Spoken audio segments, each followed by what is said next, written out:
यामिमां पुष्पितां वाचं प्रवदन्तविपस्थितः वेदवादरताः पार्थ नानन्दस्तीति वादिनः कामात्मानः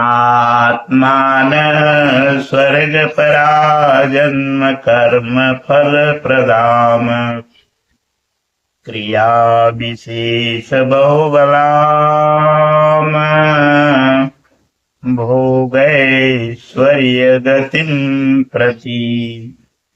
हे पार्थ, वे कामात्मान कामनाओं से युक्त, वेदवादरता वेद के वाक्यों में अनुरक्त, स्वर्ग पराह स्वर्ग को ही परम लक्ष्य मानते हैं कि इससे आगे कुछ है ही नहीं, ऐसा कहने वाले अविवेकी जन जन्म मृत्यु रूपी फल देने वाली भोग और ऐश्वर्य की प्राप्ति के लिए बहुत सी क्रियाओं का विस्तार कर लेते हैं और दिखावटी शोभायुक्त वाणी में व्यक्त भी करते हैं। अर्थात अविवेकियों की बुद्धि अनंत भेदों वाली होती है, वे फल वाले वाक्य में ही अनुरक्त रहते हैं, वेद के वाक्यों को ही प्रमाण मानते हैं,